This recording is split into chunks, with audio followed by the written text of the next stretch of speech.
번역 공증만 믿으면 확실할까? 정말 안전할까? 그러한 주제에 대해서 한번 말씀을 드려보겠습니다. 해외 취업했을 때나 어떤 나라의 주재원으로 파견되었을 때 계약서만 믿고 서명했다. 그러면 100% 그 번역에 대한 공증은 확실한가요? 거기에 대해서 한번 말씀드려보겠습니다. 보통 우리가 계약을 할 때 그런가 보다 생각하고 대충 서명을 하고 계약을 완료합니다. 대부분의 사람들은 어떤 계약 금액이나 기간 정도만 확인하고 이제 서명을 하죠. 마지막 페이지에다가 서명을 하는데, 사실은 계약서 사항들이 수십 페이지나 되기 때문에 꼼꼼하게 확인하기가 좀 힘들 경우가 있습니다. 당연히 어떤 법무팀이나 어떤 회사에서 작성했으니까 100% 맞겠지 하면서 그렇게 인정을 하고 서명을 하는데, 실제로 요것이 이제 분쟁 과정에 빠졌을 경우에는 상당히 좀 문제가 생길 수도 있습니다. 최근에 한 고객께서 계약서 한글 원본과 계약서에 따른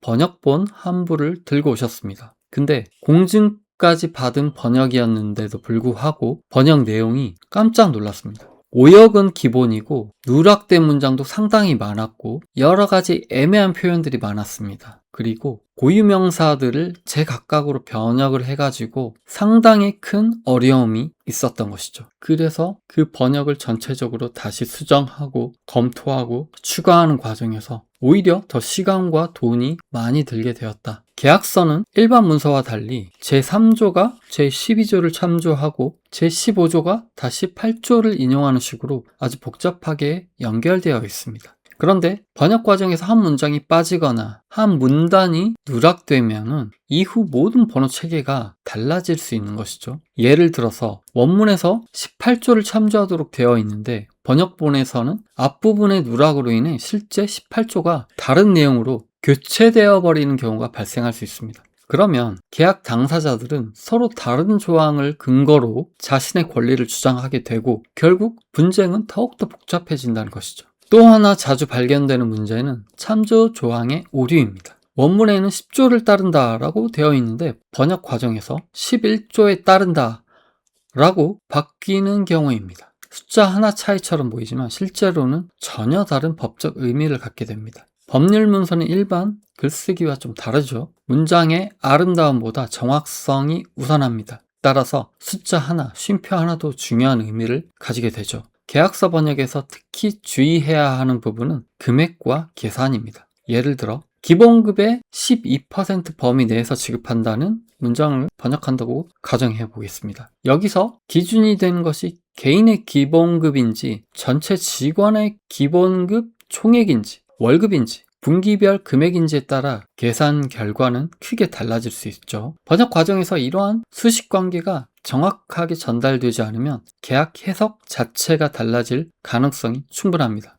또한 용어의 일관성 역시 매우 중요합니다. 같은 사람의 이름이 페이지마다 다르게 표기되거나 같은 주기를 여러 가지 표현으로 번역하면 향후 계약 해석 과정에서 불필요한 논란이 발생할 수 있는 것이죠. 법률 문서에서는 다양한 표현보다 동일한 표현을 반복해서 사용하는 것이 원칙에 가깝습니다. 그렇다면 많은 사람들이 믿고 있는 번역 공증은 무엇인가요? 여기에 큰 오해가 있는데요. 사람들은 대부분 번역 공증을 받으면 번역의 정확성까지 보증한다고 생각합니다. 그러나 실제 제도의 취지는 조금 다릅니다. 번역 공증은 일반적으로 번역인이 자신의 원문과 일치하도록 번역하였다고 서약한 사실과 그 절차를 확인하는 성격을 가지는 것이죠. 다시 말해 공증 자체가 계약서의 모든 법률적 표현과 번역의 완전성을 검증하여 보증하는 제도라고 이해해서는 안 됩니다. 따라서 번역 공증을 받았다고 해서 번역 과정에 발생할 수 있는 모든 오류가 자동으로 걸러지는 것이 아니죠.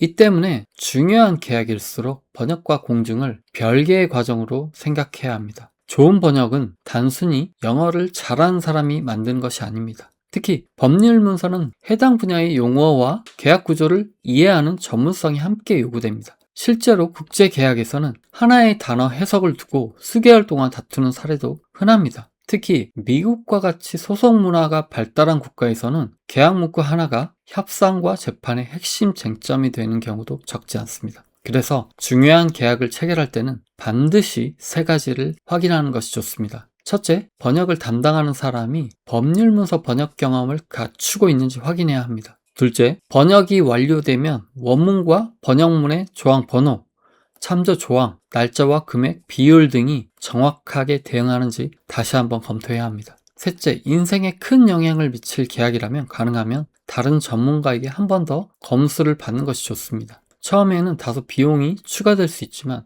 향후 발생할 수 있는 분쟁 비용을 생각하면 훨씬 작은 투자일 수도 있습니다. 계약서는 평소에는 종이 몇 장에 불과하죠. 그러나 분쟁이 시작되는 순간 그 종이 몇 장은 자신의 권리와 의무를 결정하는 가장 중요한 증거가 됩니다. 그리고 그 계약서가 번역문이라면 정확한 번역은 단순한 서비스가 아니라 자신의 권리를 지키는 안전장치가 되는 것입니다. 공증은 중요한 절차입니다. 그러나 공증만으로 모든 위험이 사라지는 것이 아니죠. 진정으로 중요한 것은 원문의 의미를 명확하고 정확하게 전달하는 전문적인 번역과 철저한 검증인 것입니다. 해외 취업이나 국제 계약을 준비하고 계신다면 서랍 속 계약서를 다시 한번 꺼내 보셔서 꼼꼼하게 검토해 보시기 바랍니다. 오늘도 영상 시청해 주셔서 감사합니다.